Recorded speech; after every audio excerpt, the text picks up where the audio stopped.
What's going on? What's going on? Happening. Man, I went into some new little, I don't even know what it was, something for the brand. And when I came back, I couldn't find the songs or nothing.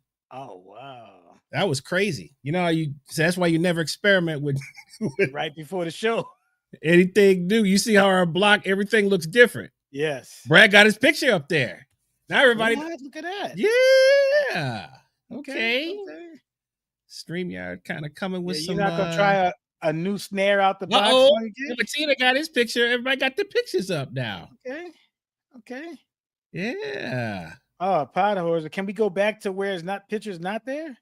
Oh, the Knicks clicking. Pod. I was watching the game. The Knicks are clicking right now.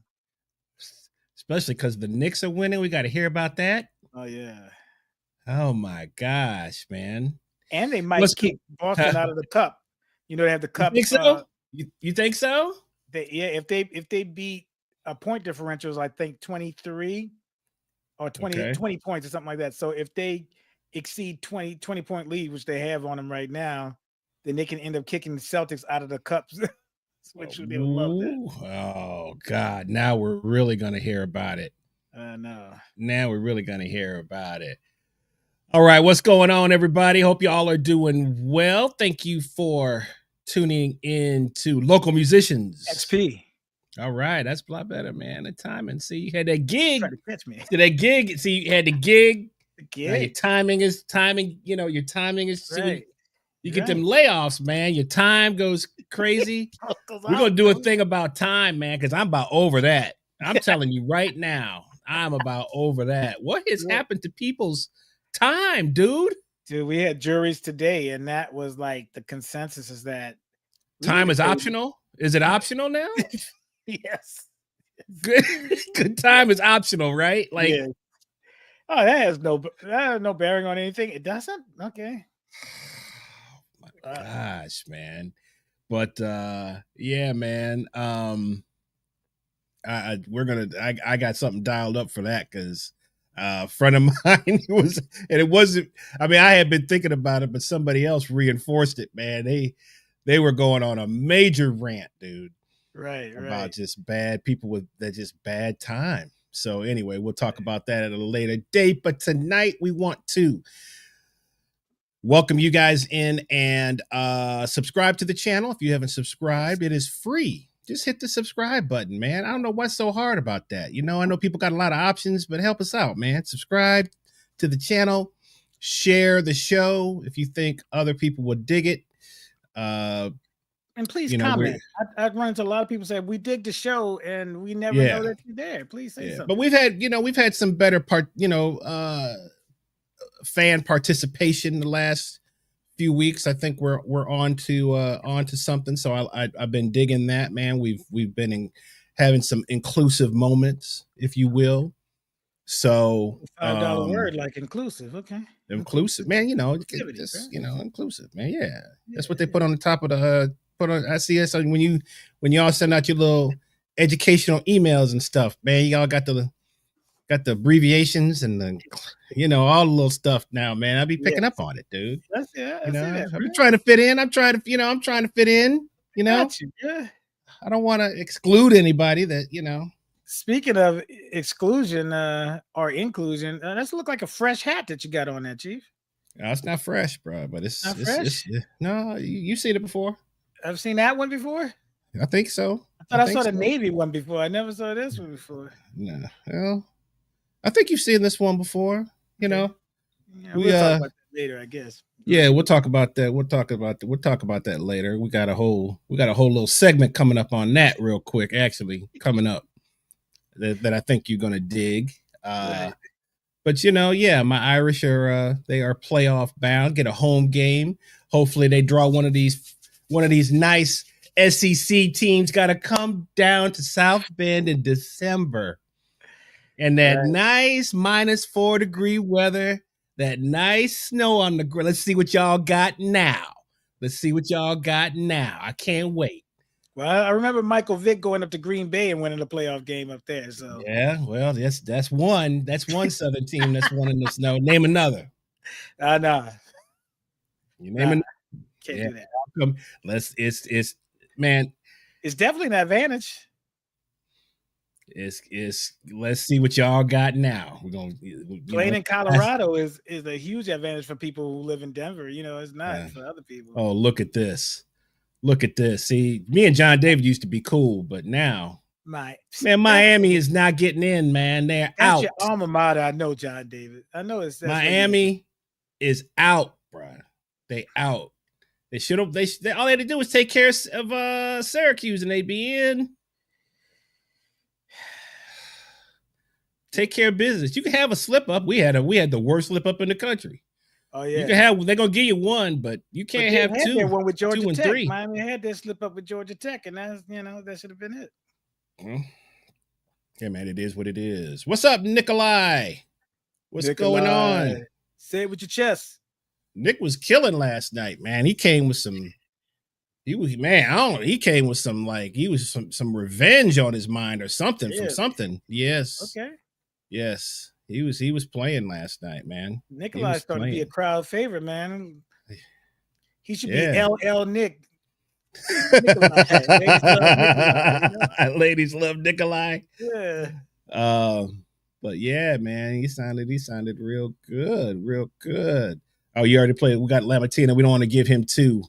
You already put that. Me and Brian are fighting over comments. I just throwing stuff up, man. I'm just throwing stuff up. Anyway, hope everybody has had a great Thanksgiving. And we had a Monopoly throwdown at the crib, man. I mean, but the thing is, man, in Monopoly, it's all about making deals. Yeah. And if you can't get no deals going, it makes for a long game. I'm trying to help everybody. I had the yellows. Right. Yellows are real good. Marvin Gardens mess you up, bro. Because it's just expensive enough or cheap. Like you can put some houses, you can get some development on it, but so you can kind of afford to get some development. But it is, if you hit it, it can do some damage, man. Yeah. It can do some damage. It's so that killer corner, boy. If you own the yellow and the green. Ooh, that's a killer corner. Right I was trying. That's the killer because that's like right where the go to jail is. Right. Too. Exactly. That's the Bermuda. I call it Bermuda Triangle right there, man. I couldn't get the greens, but I was trying to get the light. I had to get the cheap. I like to get something on the cheap, and then I like to work. So I was trying to get the light blues. Right. I had 2. Couldn't work a deal for the third one because nobody wanted to help me out. And then I had 2 of the purples. I was willing to trade. I said, I'll give you these purple. Let me get the blues. You get the purple. But no, man. See, you got to play long enough so in lieu of money, they give you property. I got to get some. I got to play with some men. Right. That's what I got to play. I was playing with women. They don't want to, they like, I mean. We'll go down in flames before we give you that was exactly. Right. That was a no go. But how was your Thanksgiving, man? What did you guys do? Man, it ended up being pretty cool, man. Roberta's dad and brother came over, and so watched some football. And as soon as I ate, I fell asleep on the sofa. I'm a light sleeper, dude. I slept through everything. Next thing I know, the dessert was already served. I was like, what happened to dessert? It's like, we asked you. I'm like, man, I must have been really knocked out. So I needed that rest, so it was good. And when you can get all the food and do all the stuff, man, but sometimes it takes a person to be appreciative. My father-in-law was like, man, thank y'all so much. He said, I told Thomas that I was going to be blessed today. And I was like, wow, you think a little simple thing about having a dinner at your house and you think it's just, a little routine thing, but and her dad really appreciated it because he doesn't get around it much anymore, So that meant the world right there, And then my mom sent some food back from New Orleans with my cousins. So man, Sunday was on and popping at the church, bro. I had some gumbo. I had some dressing. Oh man, yes. I'm sorry, bro. Yeah, I should have had some for you, bro. Why I know about that? This is the first time hearing about this. I know, but that's why I left so fast after church, bro. I was trying to pick up that meal, you know. I understand, man. No offense Sorry, taken. No offense taken. No offense but I taken. did get you some coffee from Puerto Rico. If that Yes, you counts. did, man. And it's plenty good. It's a smooth. It's not, Yeah, I generally like a stouter, darker, but it's kind of got a dark and thing to it, that but is that it's dark real roast, smooth. but it is smooth. Yeah, yeah. It's very smooth, man. It's Maybe very that's good, man. Thank you. maybe that's their thing in Puerto Rico is for it to be that. Probably, Yeah, probably. yeah. You know, I mean, you could hit that with a shot of espresso inside, and it'd be like, Ooh, pow. okay. You know what I mean? Absolutely, I'll absolutely. But come it's for my real cut. good. Yeah, man. Well, I just grind you up some, man, so you can have it. Now we You can talking. just have it, and you can do that when you feel it. You know what I mean? Yeah, for sure, for So sure. so so yeah, we're just gonna kind of hang out tonight, guys. We got a couple of things lined up, but the main thing that's lined up tonight is we're going to revisit the F.T.M.O show. We're going to ask my man some questions. We're going to get some information. Now, if you're a young musician, I want you to pay attention because people don't just show up to a place and play. I mean, sometimes I guess you do. If you're at a jam session or if you're doing, uh some kind of just, but it's very rare that you do something that people actually have to pay for and you show up with no thought in mind of Mm. what you're going to do. But it sure seems like people, that's what you see a lot now. It's like, I don't know what, it's like there's no theme, there's no continuity, it's not a show. It's just random songs being played. Uh, and, uh, and it kind of comes off as, what's the word I'm looking for? Raggedy. And if you want people to come and actually pay to see you play, I'm not talking about this free stuff because see, there's a lot of free, free. See, Mhm. and when everything is free, what happens, man? It becomes dumbed down. It becomes people don't take the time to Yeah, you get what you pay rehearse. for. Yeah. Generally, you kind of get what you pay for. Hmm. Not all the time. There's some shows that are complimentary that you know um the artist may put some effort into it, but not like a real deal thing, man. That's usually Yeah.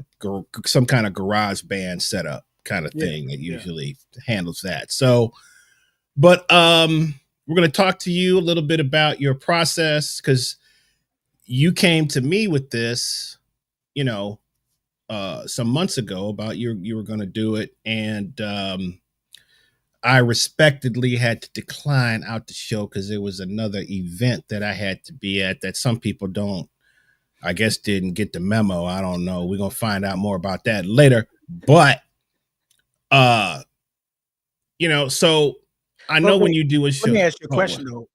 Why Okay. do you think I asked you, besides you being just a great drummer and a friend, why do you think I asked you to do this? Uh, I don't know. I guess. Well, I mean, obviously, you could trust me with what you wanted to do. Um, and I don't know. That's a good question. I guess I have to kind of think about that. I don't know. Well, in order to pull something like this off, it's got to be trust. You got to have maybe similar musical experiences. You have to Mm-hmm. like each other. You have to kind of like get each other musically and kind of get the ESP factor, like, Mm-hmm. and you'd have to have worked with some people to know what to do in certain situations, to how to respond. Mm-hmm. Mm-hmm. They talk about it in sports all the time. There's a reason why Devontae Adams signed with Aaron Rodgers with the Jets. Now we don't Mm-hmm. know if that's working out, but there's a matter of chemistry that they have that you're like, okay, inside of the play is another rapport, right, between quarterback and Mm-hmm. wide receiver. That'll look means something. Or a great basketball duo, they know Right. how to play off each other, right? Right. So the more you have that, the more you have that kind of chemistry, if you will, Mm-hmm. then the better it is for you to accomplish what said mission is, you know. So yeah, All right. I Yeah. called you because we have those similarities. We've been playing together for a long time. So Mm-hmm. those little nuances that need to happen, we know how to react to that. So that's why you would get the call first on that, because musically, you know, we've been playing together for a long time, and that we have a lot of influences, and not everything doesn't have to be similar. It's just that we need to know how to react to certain things or go with the flow, whatever that flow is, you know. Mm-hmm. Mm-hmm. Mm-hmm. So Well, I appreciate that, man. And well, let's get into it. Let's get into the F.T.M.O. Red Light Cafe recap. And this happened Saturday evening after Thanksgiving, which I think should be an annual thing, dude. I think you should turn this into a every year affair, and so that people can plan for it and right. people know what's happening. I know sometimes you're traveling, so you'd have to kind of think about, but I think it could be a cool, because you see other things that have been going on annually for, you know, Mhm. several years, and it does Mhm. pretty well. So, and I don't think there's anything after Thanksgiving right now that's on the annual. So just something to think about. Yeah, But you let's know, make it tradition. I'm always thinking like that. So Yeah. uh so let's first talk about just personnel and kind of what you had in mind, because one thing I know you didn't want to put a lot of, how should I say, um mental thought into so much what the music was going to be. You wanted it to be a little bit more of an organic kind of experience. You Right. were going to trust the players around you, and Mhm. but you kind of had some seeds, I'm sure, that you were going to plant, and then sort of see how they grow on stage, right? Which Yeah. is always a it's a risk, right? It's always a risk. But we Yeah. used to do a lot of that, man. We used to Yeah. do a lot of jamming, Mhm. on just do completely improvisational sets. Mhm. You had the Chronicle with Lil Jon and Phil, and those guys used to do that Yeah. at Yin Yang and Yeah. at Apache. We used to do that with Russell Gunn at Churchill on Thursday. We had no Mhm. idea what we were going to do. Um, Mhm. and it really, man, the benefits of doing that for so long, man, that paid so many, just in terms of being able to hear and have to listen. So talk a little bit about give us a little tidbits, man, on what you guys were doing on Saturday. Yeah. So inspired by my album From the Mind of Tyrone Jackson, which is FTMO for short, I thought I would leave the Tyrone Jackson off and just put From the Mind of the collective band, right? And uh first of all, in order to pull off a concept like that, and the concept is this, that we weren't going to rehearse for a show. Now, let's, for you guys who are intermediate to beginner musicians, I do not recommend you trying that. Okay. Because you don't want your audience to feel like this is a ragtag situation, even though they're paying for it. If you pull this off, there's got to be a level of trust from the audience that you are masters of your craft.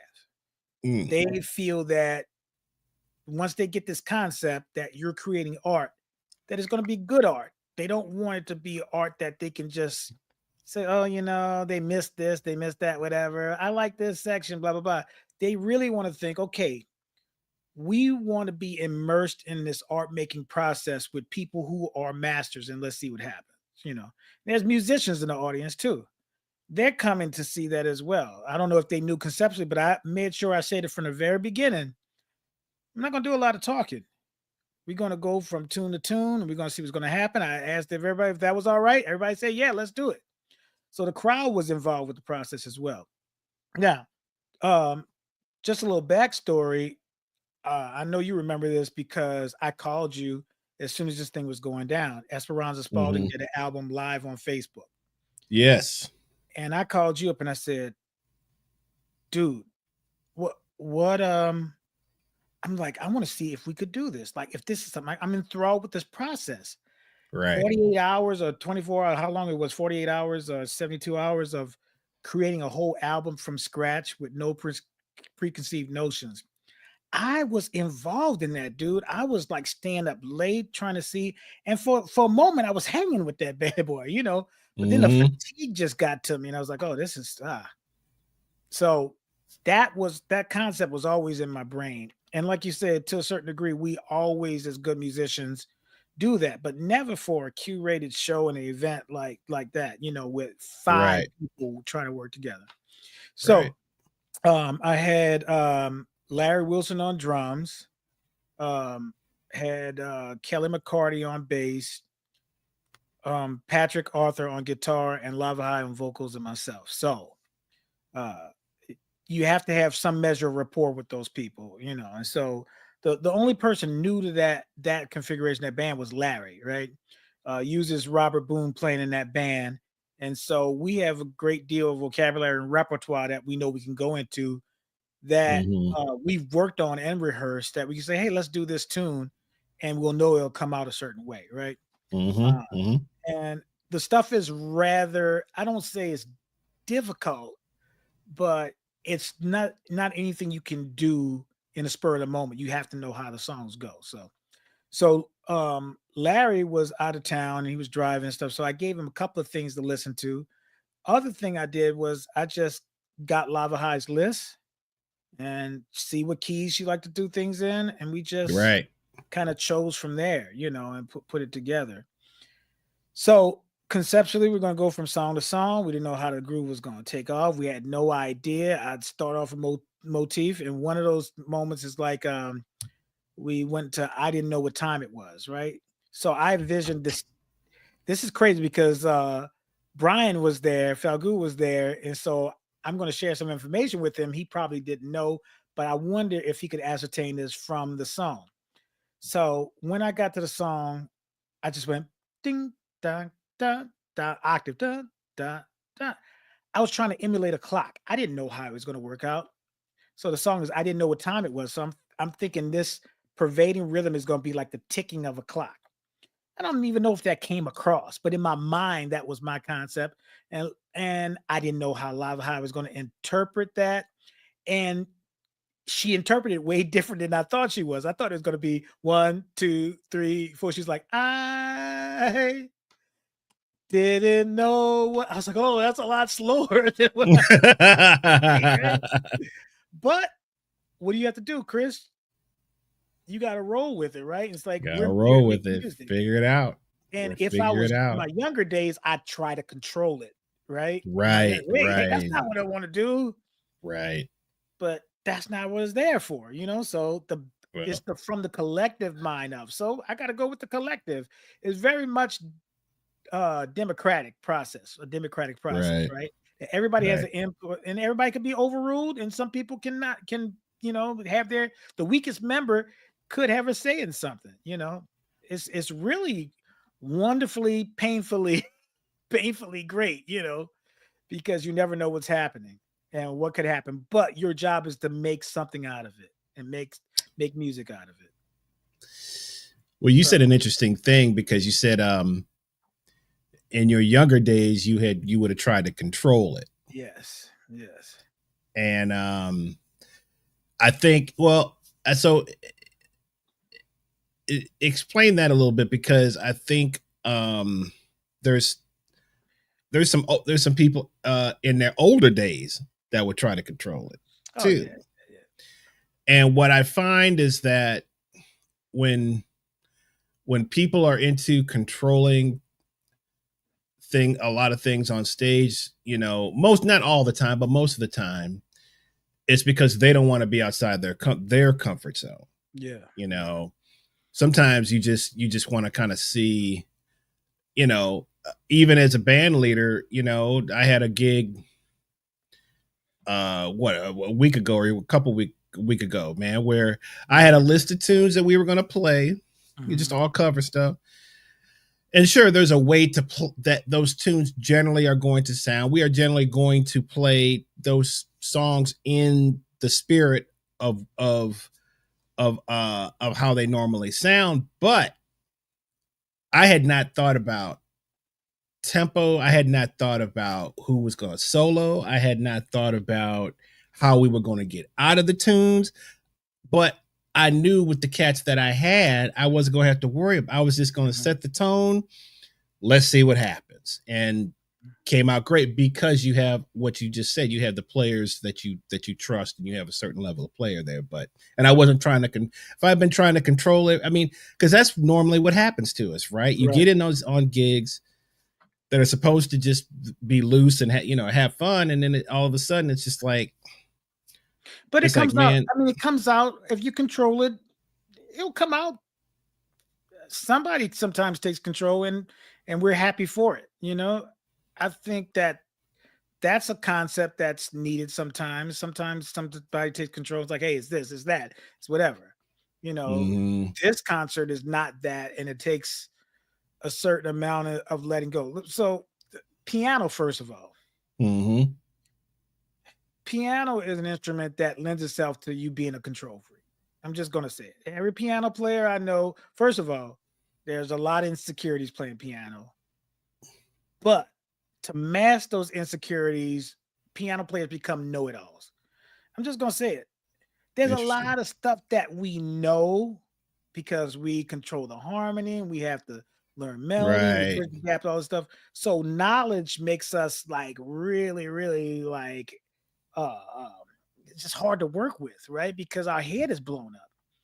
And so the lure to control everything is naturally in our DNA as piano players, because we control so much of the harmony anyway. And we know those people who are brilliant that's like, hey, trust me, go this way. And we're like, okay, we always go your way.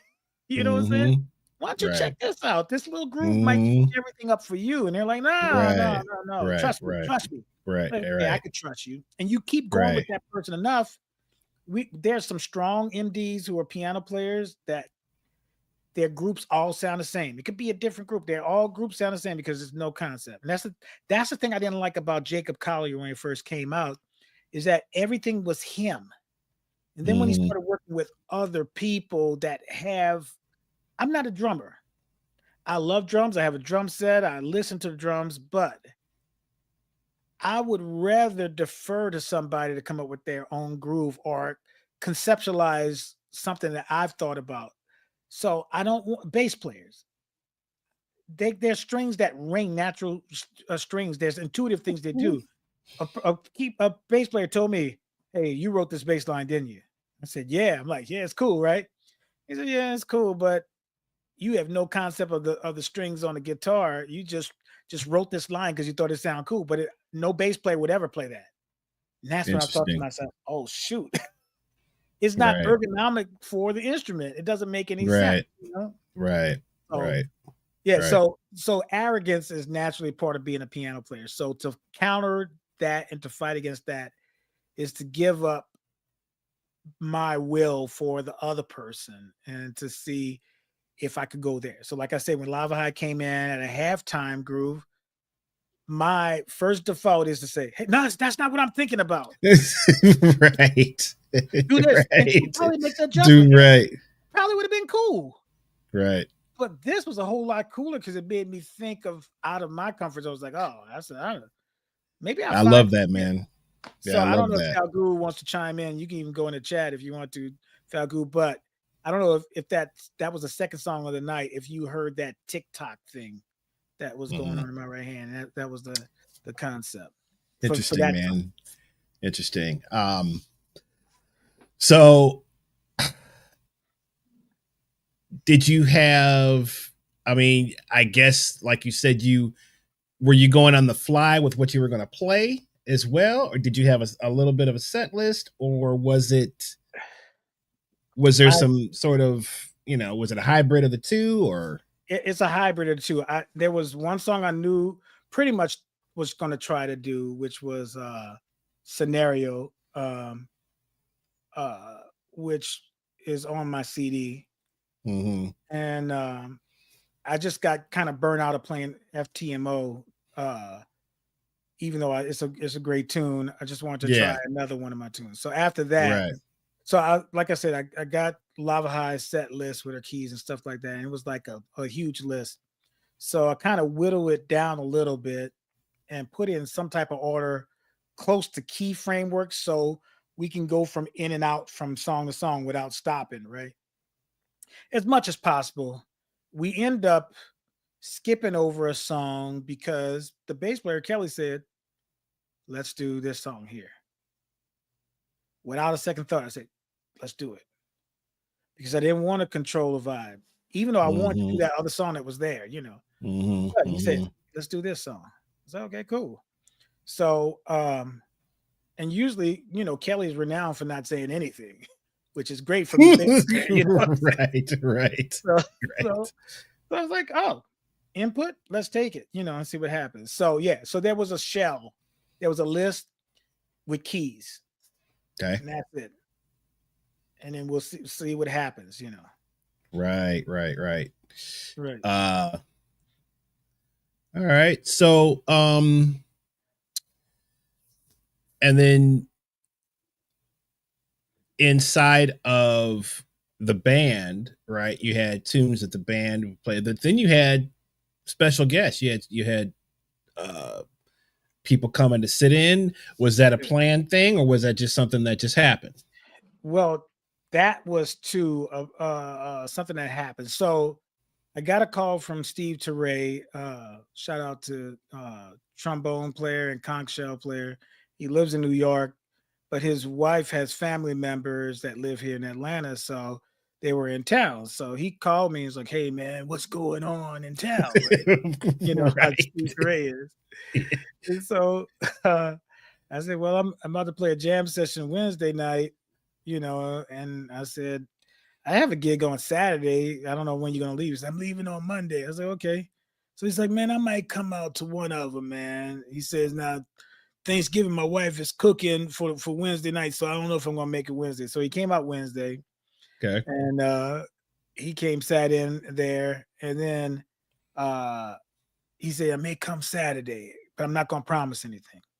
So I told Kelly, I was like, man, make sure you have the upright just in case, for various reasons, but for that reason, for sure. Right. So at 8:00 when it started, he didn't come in. At 8:15, the keyboard is facing the door so I can see when cats come in. So we started getting in the zone. There he is right there. Yeah, man. Started getting into the zone. This cat walks in like 9:15. I'm like, man, we about to conclude this show a little bit, right? It's like, man, the mental acuity it takes to do this is like, What time did you guys start? 8:00 on the dot. Yeah. It's about time to wrap it up. Right, wrap it up, B. You know what I'm saying? So, Eldridge Sims, a trumpet player that I went to school with at UNO, he was there. I hadn't seen him in so many years, man. He came out to the show. Mike Walton was there. Rhonda Thomas was there. And to be fair, she didn't even think about singing, whatever. So I was like, you know what? Some of my friends who are musicians are here. Well, man, come on up in the crowd. Yeah. Got the energy going. Let's show what we do. This whole thing is experiment. Let's go. Dude, it turned into like this high level jam session. Like, and I had some people in the audience that were there I didn't call up. And I'm gonna be honest, they weren't ready for that level. And I wasn't going to put them in that situation. I had another student there, she's young.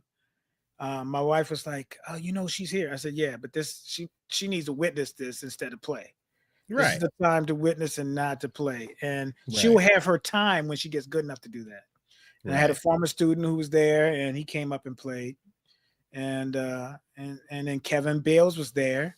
and he played. Now, here's another thing too. When you have somebody that's really great at the same instrument as you, sometimes, me and you both been in that situation when we walk into somebody's gig, they calling up other people, but they don't call us up. They're like, oh, for various reasons. But the obvious reason is they don't want to be shown up.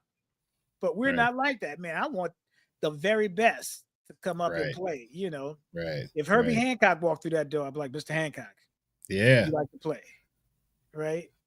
All monsters got to sit in, man. Got to let them sit in, bro. Monsters got to sit in.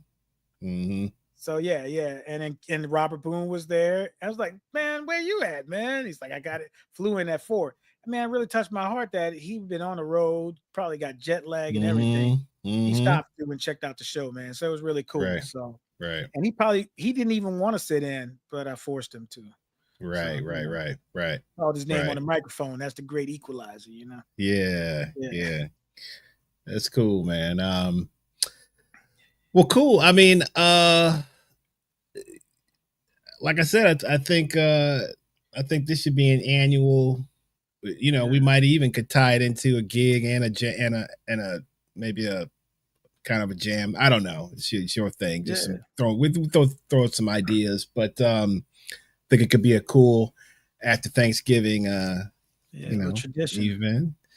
Are there? I'm assuming that there's some clips on YouTube. Yeah, Mr. Falgout got for he's been releasing some, which is great, and just to relive some of those moments. I've checked out some of them. I haven't checked out the whole show because I don't want to get like into analysis, right? Right. Exactly. So I'm giving it some time, but I did see one of the clips that Falgout put up, and then Kelly McCarty sent me a clip, and I know Ken, who I can't think of his handle name for YouTube, he put up the whole show. So I'm waiting to check that out. So, but we kind of have like conceptually a major show like that coming up this Saturday, where our dear friend Carla Harris has experienced some health conditions, and we knew what the band was set up around her repertoire and what she does, and we had to get another vocalist to sing, and so very much it's going to be a trusting thing, which I'm not even nervous about because the band is good enough to handle this without us breaking our necks to rehearse and do all this kind of stuff, Right.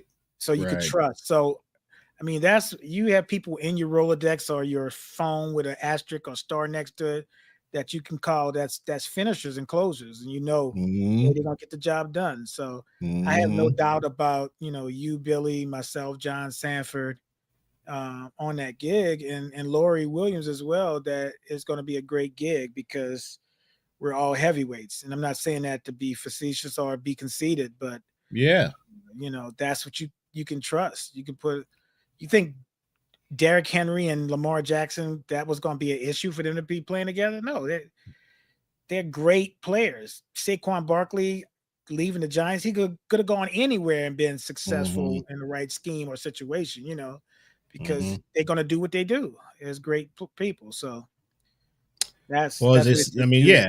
Hey, I mean, iron sharpens iron, man. Right. So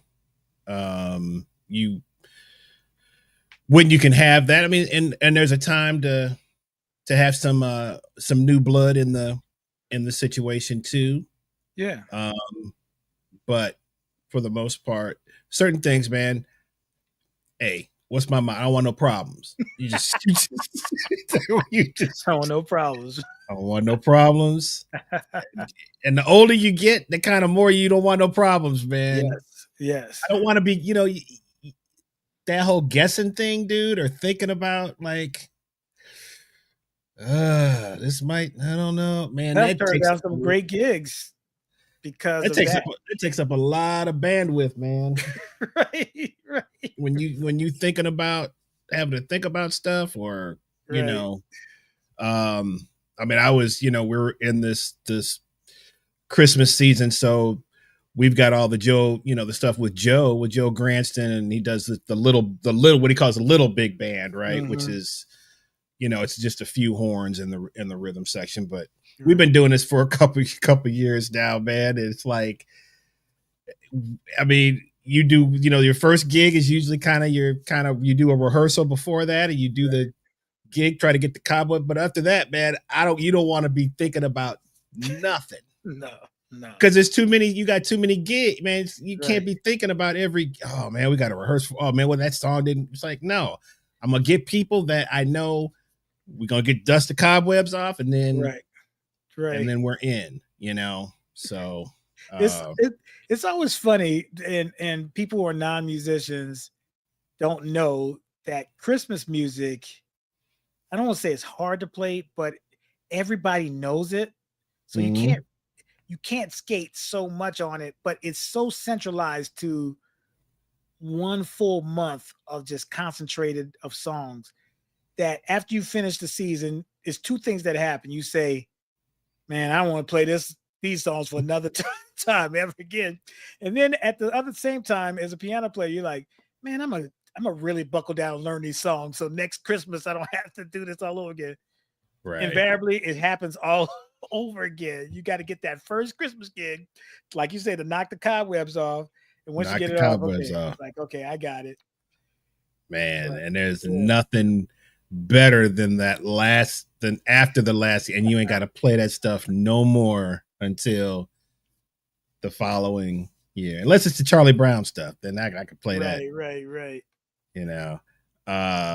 Man, there's that Charlie Brown. The Thanksgiving is killing too. Oh yeah. That's one that nobody ever does though. Nobody ever plays any of that stuff too much. Right.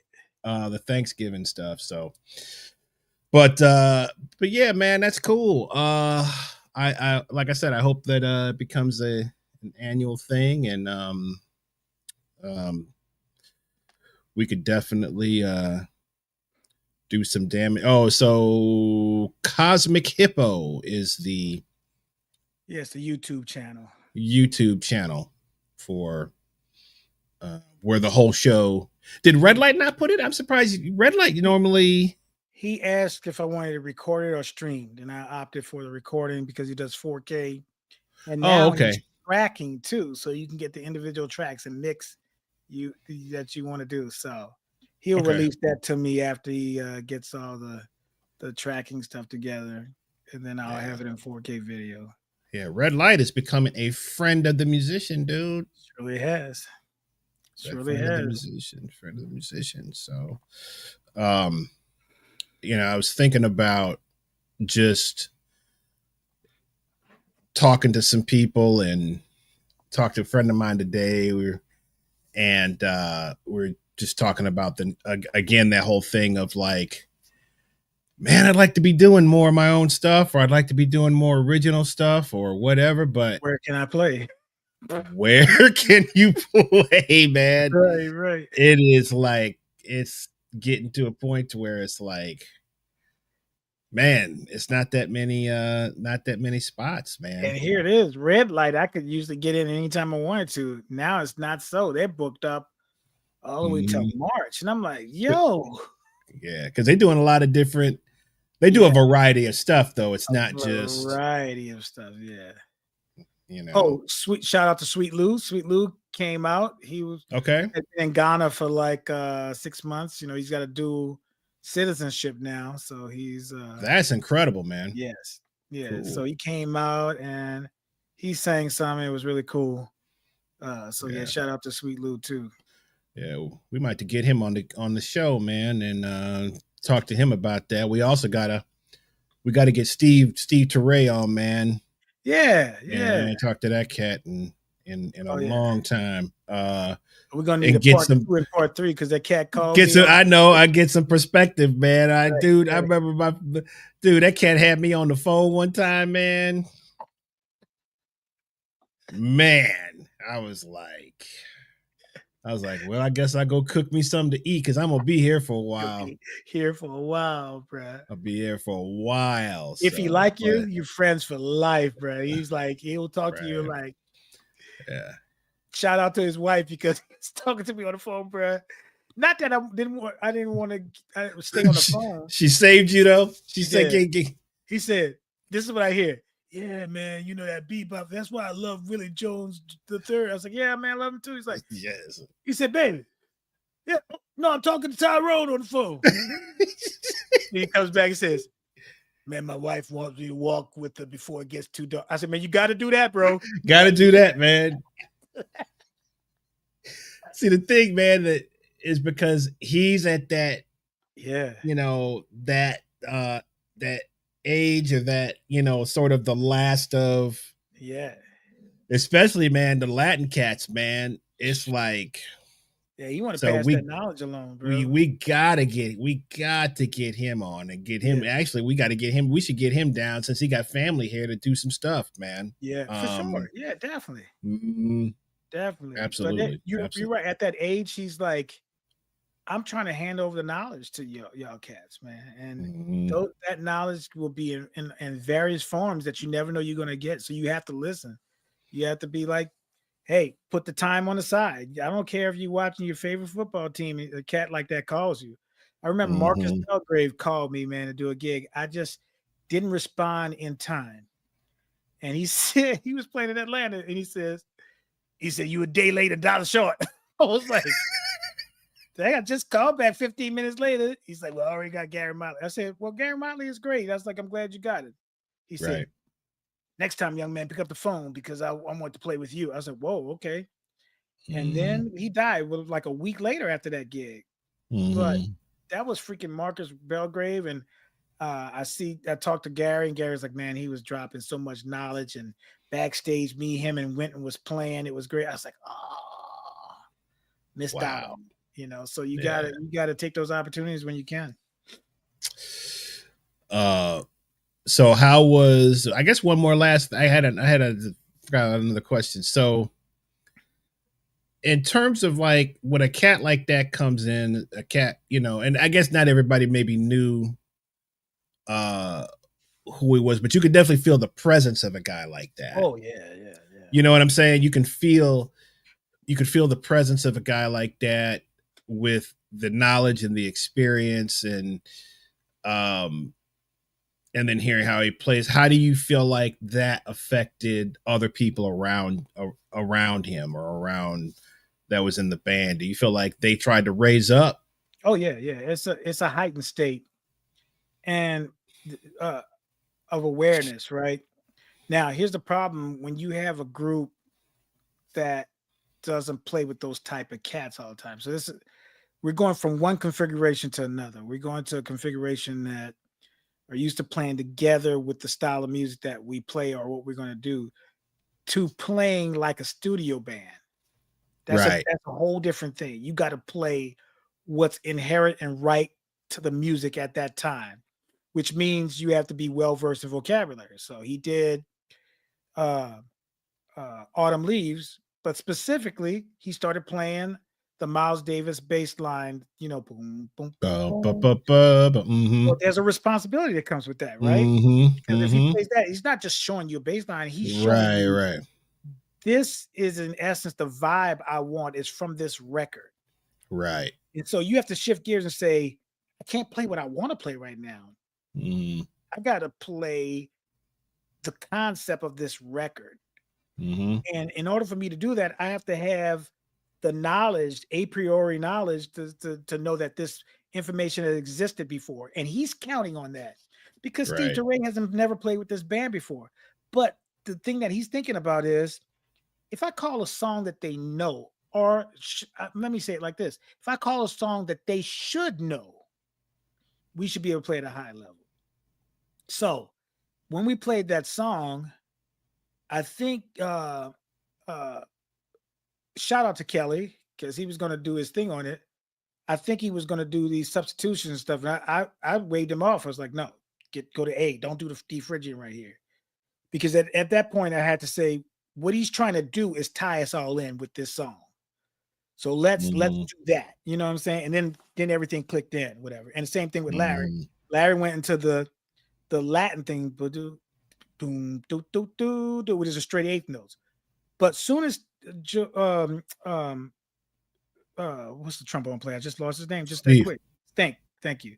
Soon as he started playing the Burroughs, bo, bo. He was swinging those eighth Right. notes. Exactly. I'm like, we got to go there, fellas. We got Yeah, to man, go. you should. Right. It's just Right. listening, though, man. Right. I mean, at that time, Right. just man,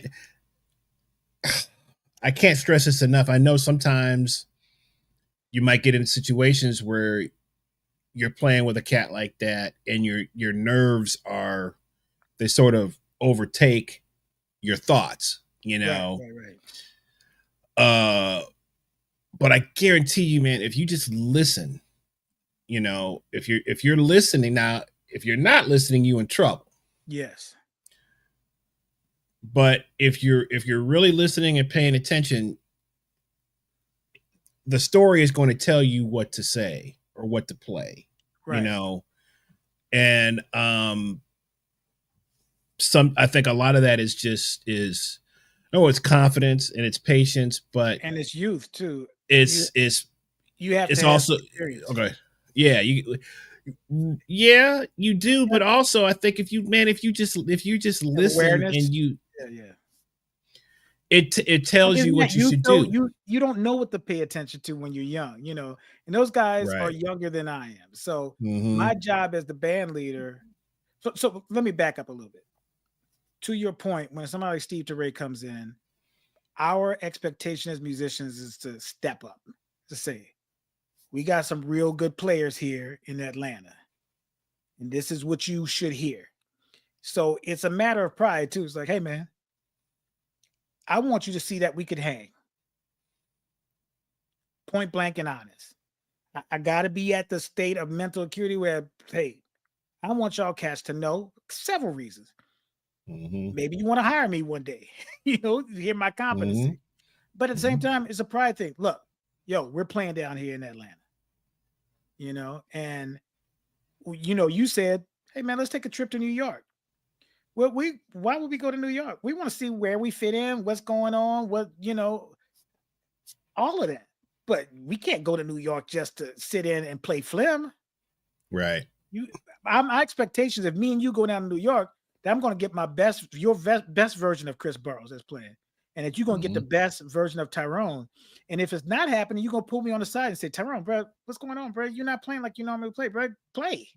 You know, or the vice versa. I'm like, Chris, are you in your head or something, bro? Let's do what we do.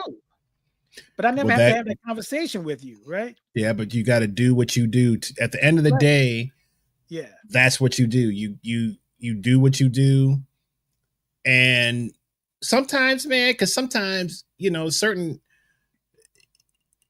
once you experience enough of playing with guys like that, right? Sometimes they will test, especially if they don't know you, or they're going to kind of just test to see kind of where. That's what Russell Malone used to do. Yeah. When Russell Malone would come into town, he would come to those sessions. He was trying to figure out real quick who could hang, who couldn't hang. So at the end of the day, it's like, and man, and really no harm, no foul. Like if you couldn't, that was more incentive to do what? To say, man, next time I'm going to be ready, you know? But most of the time it was just like, man, I mean, he's incredible, but the music is still the music, man. I'm gonna underplay a little bit just to see to kind of, you know what I'm saying? To kind of test the waters a little. Because that's another thing that with a guy like that, what do people do? Overplay.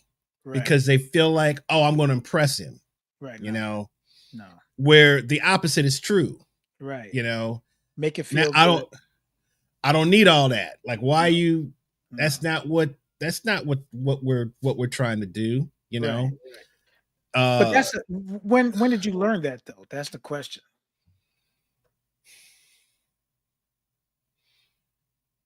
You know, that's a good question. I can't remember exactly when I remembered when I learned that. I think I learned that before I was working with guys on that level, because there's a certain point kind of in your development that you hit where you want to play everything that you've been working on. Mm-hmm. I was fortunate enough, or well, I guess it depends on how you look at it. I can remember being on a gig where it was like, man, you crazy overplaying. I'm like, what? No, I'm not. You know, in your head, you're not. You're right. Because you're trying to show all the whatever that you can do. Right. You think you're killing. Right. Right. But in the context of what the music is, or what, you know, or what the song is, you are crazy overplaying. Now, at that point, you have a decision to make. Do I trust who is telling me this, or yes. do I think you know what I mean? Yes, because or am I on? Because you know when you're younger, your ego is out front. That's how it is. Yeah. So I think, you know, for me, I was hurt. I was upset. I kind of did what I needed to do, but I felt at the time I was like, man, this cat just don't want, you know, he don't want me to show what I can do or whatever. And then later on you step back and you go, yep, he was right. Right. You know. Right. But then there's the this other experience thing. Okay, so question. When you played with Pat Bianchi the first time, when did you know that he wanted that fire from you and that interaction? Like you would never do that with another artist, right? Like how did you know? Well, that's what he wanted. I knew because I knew, man. I knew that this cat was here to play. That's the difference. Is like cats like Steve. I mean, those cats. It's not that they want you to necessarily overplay, but you do have to bring it. It's not like you can. Right.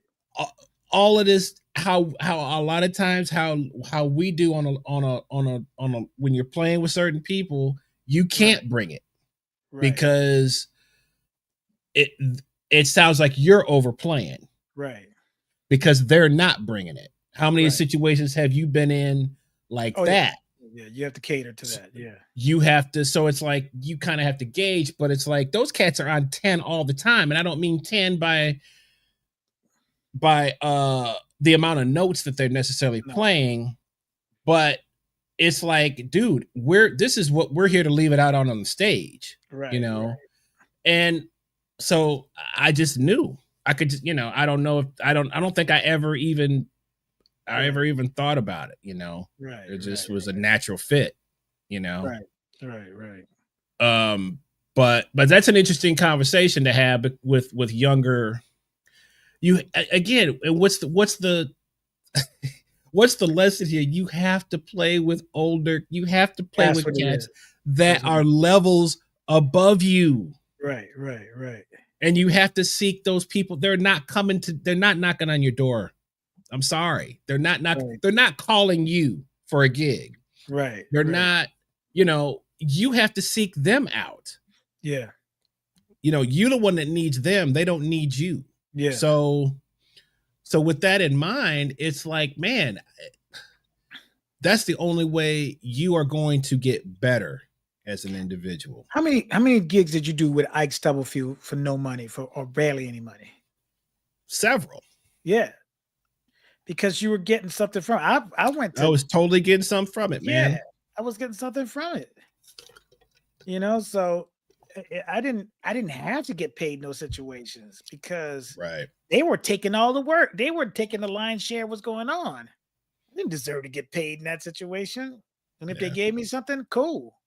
But I was learning all I could learn from cats like that. You know, I wasn't going to ask for any money for that. But it's here's a question in here. I don't know if we want to answer this question. Okay. I'll ask the question, you answer it. Okay. This is from Brad Thomas.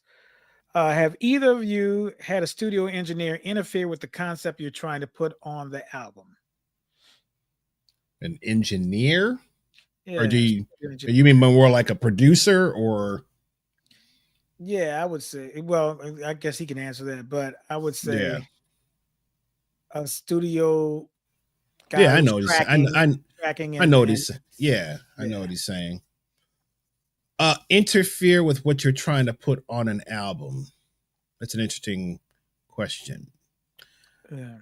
I would say that I've definitely worked with people who are micromanagers. to put it mildly, or people who over. Let's do another. Let's get another one. Let's do another. I mean, and it's like, this thing, which can be the same effect. It's like, dude, I'm not here to do 10 takes of the same, unless you're paying me to do that. But yeah, I would say I've had people that micromanage things, or have, or what about this one?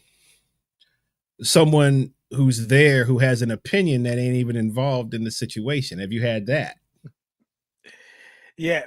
Well, I would say to answer that question first, Brad's Okay. question first, is that normally on studio sessions that I've already vetted the person I'm working with as an engineer. It's like if I'm being called into a studio session, it's a different thing. You can't choose whatever, and you have those kind of cats. And if the session calls for it, you just put your head down and try to do the best of your ability to do it. Definitely. And then if you can't, I would know in the first 15 minutes, I'm like, hey man, I'm not the cat for this type of thing. I don't want to waste anybody's time. But if they say, hey, play this chord, I may disagree with it. I'm like, this is not my session. Give them what they want, collect my money, pass go.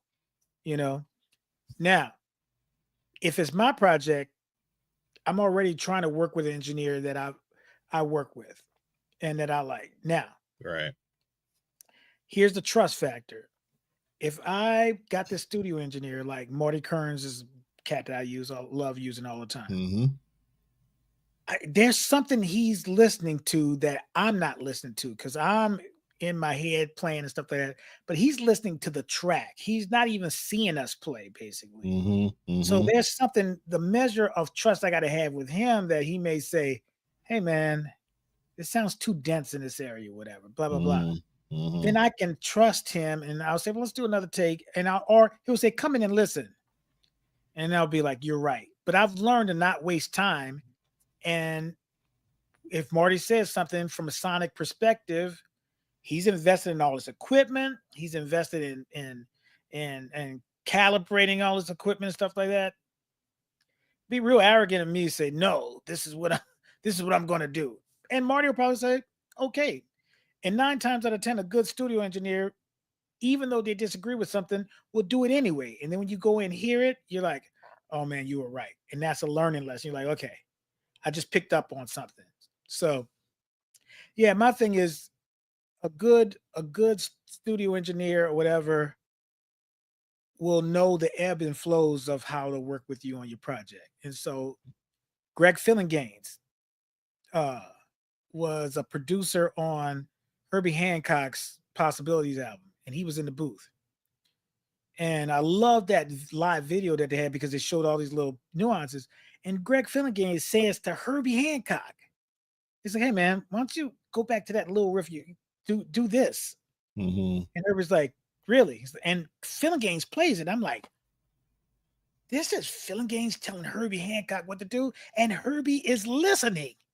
Like Greg Fillinganes is killing. So, that's no slight to Greg Fillinganes. But this is Herbie Hancock allowing Fillinganes to tell him something to do. So, hey. Yeah, you brought up a couple. Yeah, you brought up a couple of interesting things, though. In talking about Marty Kearns, which is our engineer of choice most of the time. I mean, I also we work with Jeff Bakos. I mean, there's a lot of guys around in Atlanta that we work with, but we've done so much stuff with Marty, and also we have relationship with Marty as a player too, as a musician. Yeah. So there's a real deep connection there where he knows us and he kind of knows, and he can, without him necessarily even charging us as a producer, Right. There's going to be things that he can say that are going to that we're going to take to heart because we trust the cat. Right. You know, so if he's like, I think you guys got a better one, or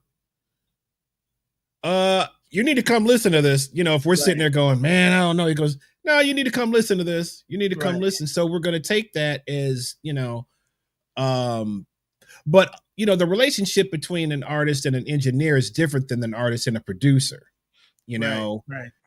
An engineer is there most of the time for running the board, running the recording, getting sounds, that kind of stuff. He doesn't really, his thing is not necessarily what's being played musically. So, but a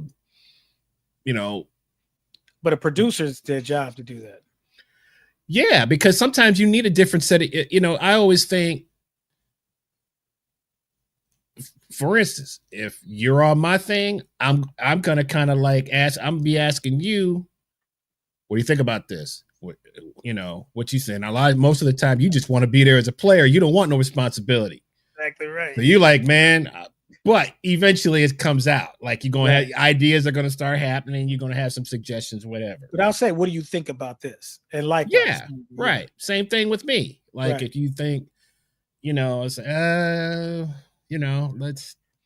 think it's cool, but let's maybe try this, or whatever. It's the same kind of thing. So, so hopefully that answers your question, Brad. But what's up, Ali? Got Ali Bar in the house. What's up, Brad? Our brother Russ Rogers. What's going on, man? How you doing, Russ? Ali, I always remember Mama Needs You would get me to call you, bro. I hated to do it, bro. Mama Needs You, we'd have rehearsal. Mama Needs You's like, man, I'm calling Ali, man. It's going straight to voicemail. He says, Tyrone, call Ali. I was like, oh,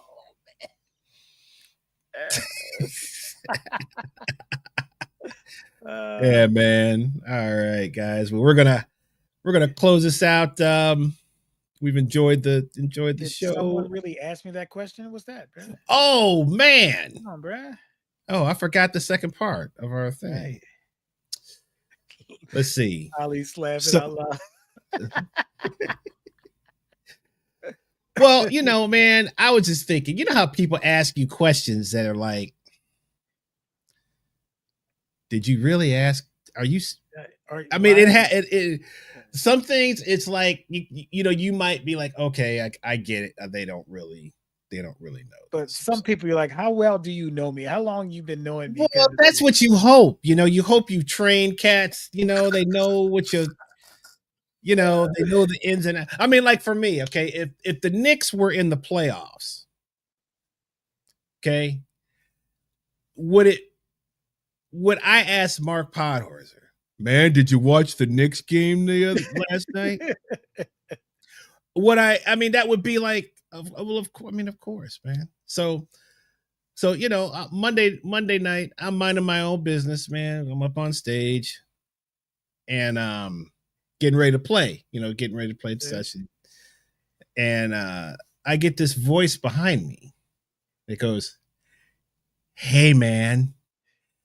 Did you watch the Notre Dame USC game live?" And I looked at the cat, man,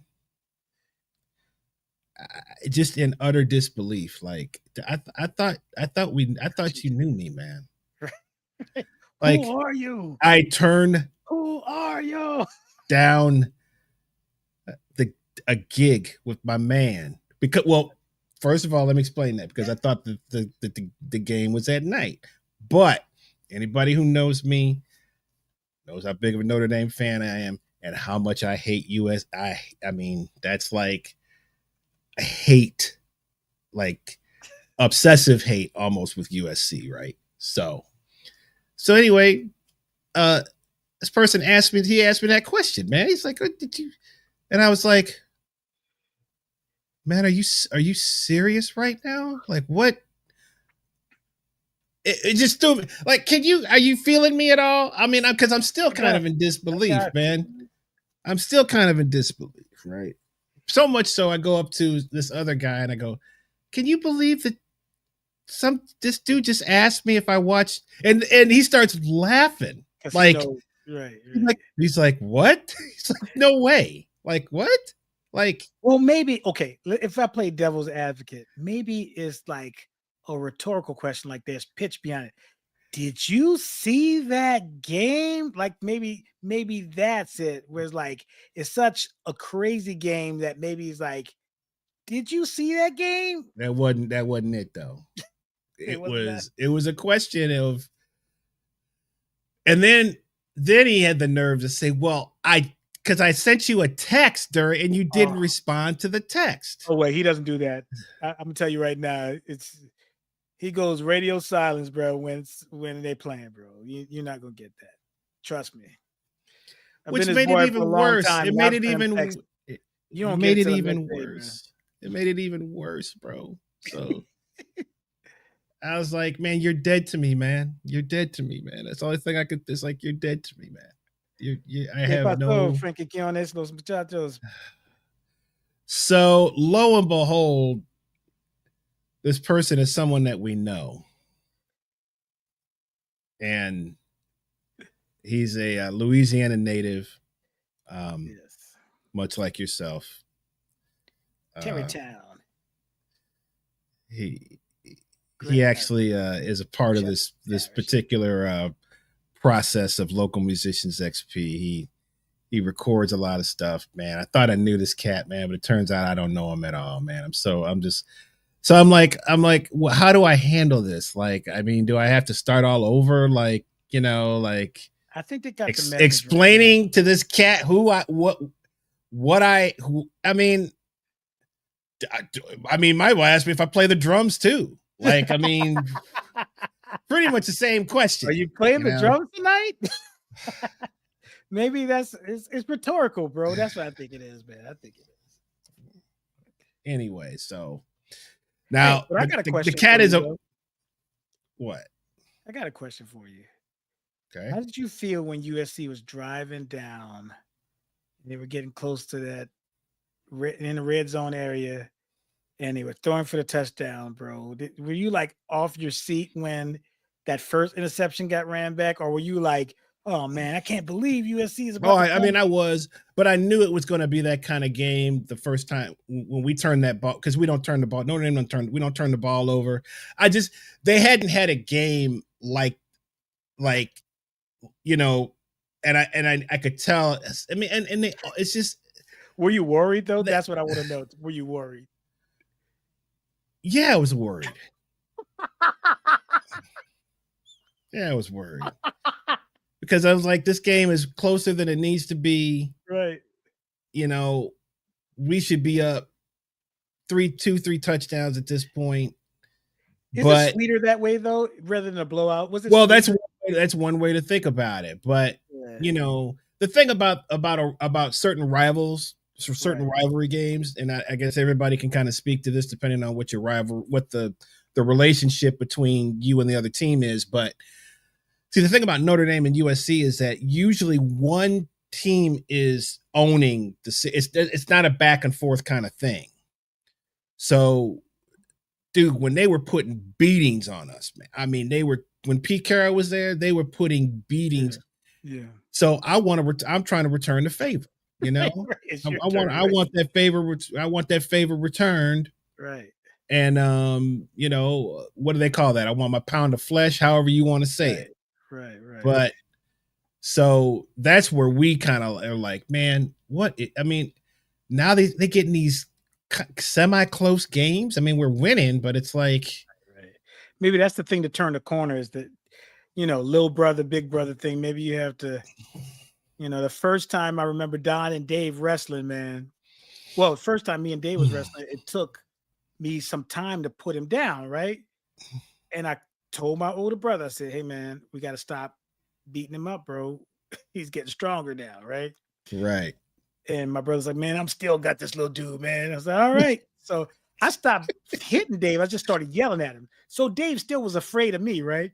Right. Man, one day Dave's girlfriend was there and Don said something to him, bro. Oh. And Don stood up and Dave flipped him over the sofa. Now, two things happened, bro. First thing is, Don was like, I can't believe this little dude flipped me over the sofa. And he tried to raise up. I was like, nah, brother. I stepped in. I was like, you ain't going to beat him with his girlfriend here. And the next thing I saw was Dave's eyes got wide open like, did I just he figured it out. The sofa? And I'm like, right. Oh, no. Yeah. Oh, no. Now he knows. Now he knows. Now he knows. So, yeah.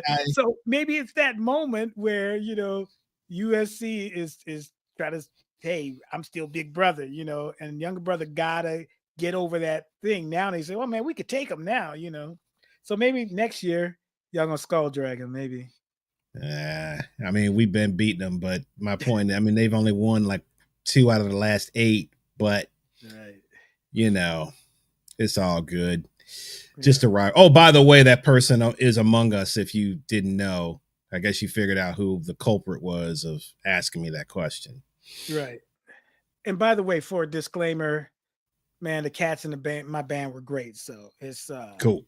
They were really, really good. They didn't ask you any. They didn't ask you that question. They didn't ask you. You like, and it did. You know, they didn't ask you if you were from New Orleans, or they didn't ask you any questions on the gigs that were obvious. No, they didn't ask me anything like that, man. Yeah. Okay, I was just checking. And then Steve Teray called me Sunday and told me how great everything was and how great the cats were. Shout out to Robert Boone. He really liked Robert's playing as well. And but he talked about Kelly and Larry and Patrick. Everybody's playing. He said, "Man, you guys did a really good job." So we represented. So that was really cool. Cool.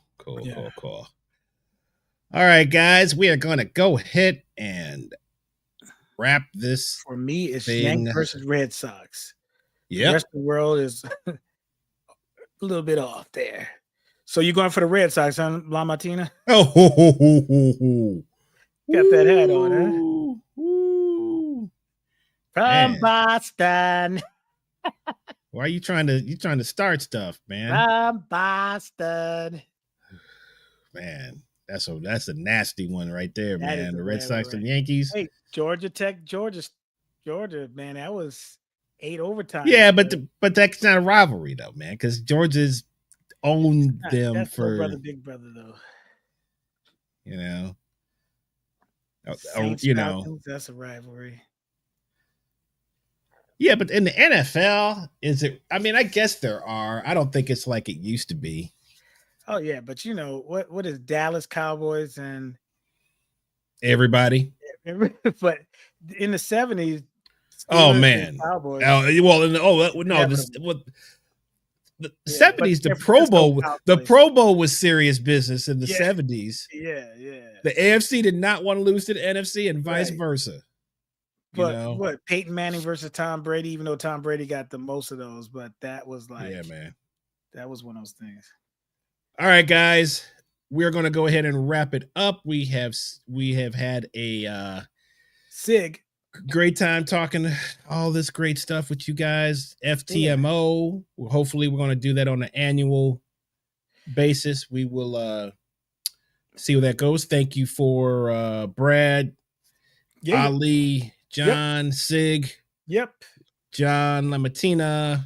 Oh, we had a Ray McMurtry signing. Did you see Ray was in the chat? Ray came up in this boy. Ray McMurtry, man. How you doing, dude? I think Ray was from Detroit. Quinones, those muchachos. Robert Boone, Nick, John, David. Yes. Podhorser. Are the Knicks still up? They probably won already. Dina came through there. Yes, Dina. Oh, Dina.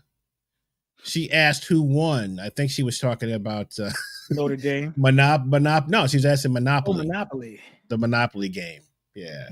Y'all didn't continue. I mean, I guess I did, but you were up. You had the most property. Oh, I was up. Money? Yeah. I mean, I had most property, but I was broke. You were trying to develop. Shouldn't have bought a boardwalk, dude. I was like, man, I'm going for it tonight. You know, Sometimes you gotta have Boardwalk for that one chance card that comes up and says advanced token of Boardwalk, you know. But you gotta have Park Place to develop it, right? That's the rules that y'all play. Gotta have Park Place. Yeah, you gotta have all the colors. You can't develop on. You gotta have all the colors of everything. So, right. But my dream was to have a hotel on Boardwalk. Because when you landing on that bad boy, hey man, you play piano, Tyrone. Only you can answer that question. I don't know. I never seen it personally, but yeah. Hey, what's our gigs coming up? Shoot, you and I are in. It's all private stuff. I mean, for me, I got no, that's not true. Okay, so we got North Carolina Thursday. Oh, that's right. Oh my gosh. Thursday we are at the Distillery of Modern Art with Paul Fisher. Yes. Thank you for that. It's on the calendar, but I forgot about it. So that is a jam, organ jam session. So come on out 7 to 10, right? That sounds right. Yeah. Yeah, with our brother Paul Fisher, guitar player, and yours truly, and the man in the blue plaid. You glad Carla ain't watching this show? This is man. You lucky, bro. I thought a person with some plaid, bro. You lucky, boy. You gonna.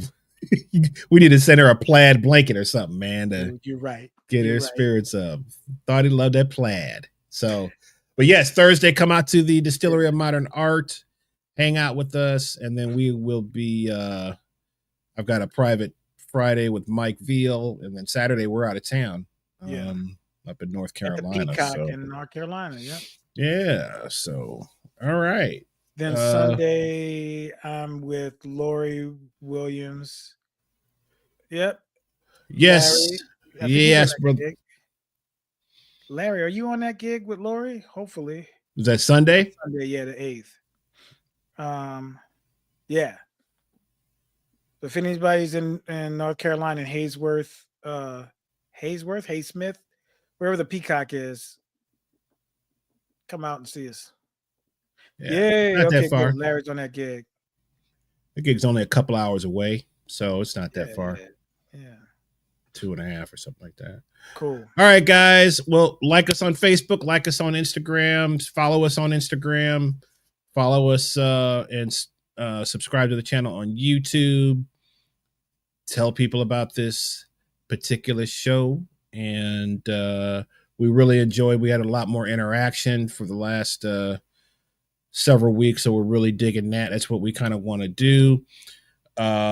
We've got so many Christmas shows, so we'll be here next Tuesday, but then I think the following Tuesday will probably be off as we get into the Christmas, or maybe next. Let me see here. Well, there might be. I guess we'll figure it out. Oh no, we should be here next Tuesday. We're good. It's the following Tuesday, the 17th, I think. But we will be here next week, and yeah. So unless something, you got stuff going on too, man. So. We in if exam weeks this week and next week, so my head is at right now in grades. Yeah, right. All right, guys. Well, thank you so much, and tune in next Tuesday. Don't know what our topic will be, but we will be covering a topic and sharing it with everybody and having some fun. All right, guys. Yes, sir. Thank you.